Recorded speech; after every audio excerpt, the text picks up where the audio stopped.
Mga pare ko, i-share ko lamang, baka naghanap din po kayo ng printer, kaso ang problema is tight budget din po kayo na tulad ko. Eto, may nahanap po ako na mura lamang, itong Canon Pixma TS27. So ang bili ko lang po dito is 2,287. So ito na po siya, dumating na po siya sa atin. At ito, i-unboxing ko muna at titingnan natin kung sulit po ba yung pagkakabili ko dito. Pero paglilinaw ko lang po, hindi po tayo sponsor nito at gusto ko lamang po siyang isa sa inyo dahil mura lang po siya. Kasi yun lang po talaga ang tunay na dahilan. Mura lang po talaga siya. At ito na po yung laman nitong ating box. Una po dyan ay ito. So ito po sigurado ang kanyang ink cartridge.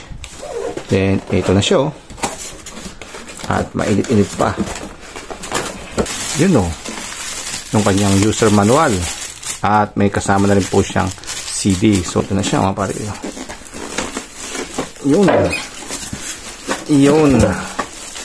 Yun. At yun. Yun o. Magaan lang siya. At estimated ko nasa 2 kilo lang yung bigat nito. So yun lang pala mga pare ko. Wala po siyang scanner, as in printer lang po talaga siya. Ito na po yung ating printer at 360 degree looks po ang ating gagawin. Ito po yung likod. Ayan. Ito yung kabilang side. At ito naman po yung ilalim. At syempre ito po yung nalagyan ng ating paper. Yun, at dito po natin nalagay yung papel. Yung mga plastic na to, na tape, ay tatanggalin na po natin to. At sa isang kahon naman, nakalagay sa kanya ang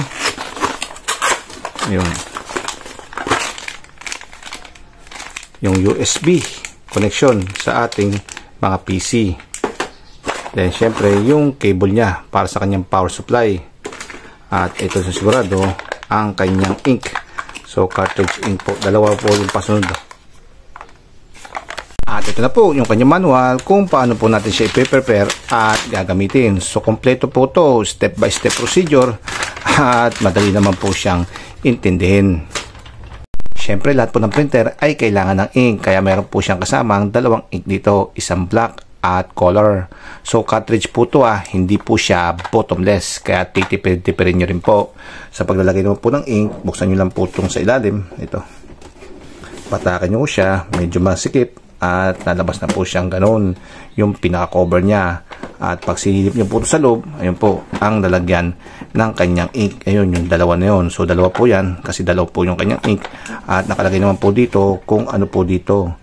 Dito sa una ay color. Dito po yon. And then sa pangalawa naman is black. So dito po yun, side na to. Kaya unahin na po natin yung color. At nandito na rin po pala yung procedure kung paano po natin nalagay yung kanyang ink. So nakalagay po dito ay open or peel. Yun.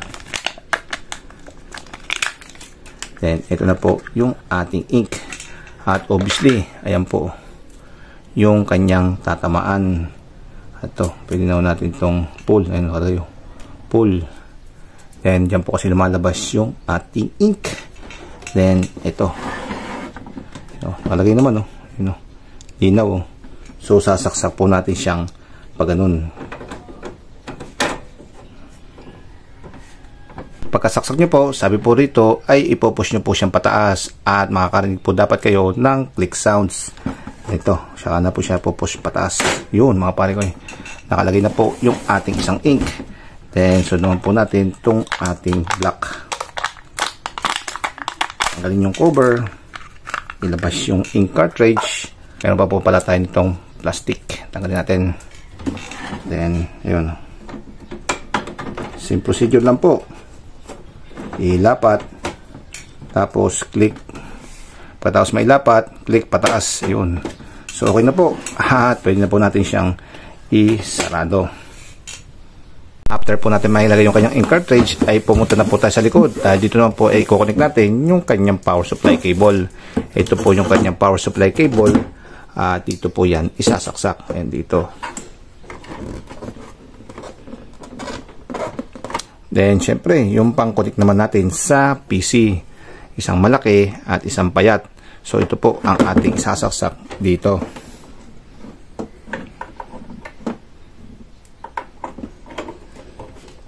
So yun mga pare ko at pwede na po natin itong i-connect sa outlet ng ating kuryente at syempre sa ating PC. After po natin may saksak sa kuryente at sa PC, ito maglagay na po tayo ng papel.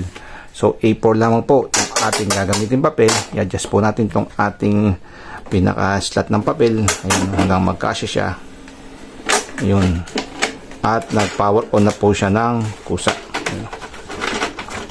Then, syempre, pagka yan, ilabas nyo to.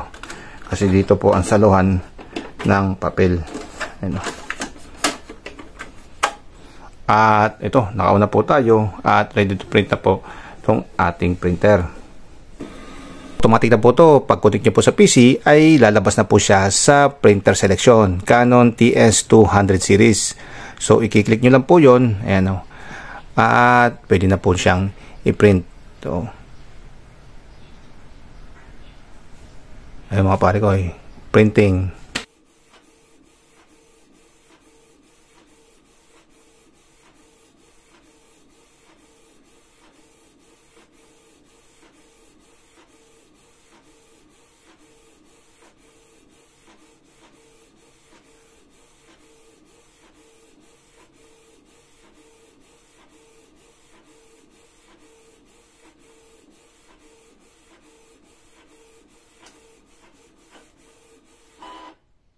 At ito na po yung ating na-print. So, colored na po siya, no? At kung nalalabuhan po kayo, ay pwede nyo po itong i-adjust sa inyong PC. So, yung mga pare ko, meron na po tayong personal na printer na pwede po natin magamit sa bahay anytime sa murang halaga lamang. At ito nga po yung Canon Pixma TS207. So, hanggang dito lang po yung ating video. Para sa inyo mga pare ko, paalam.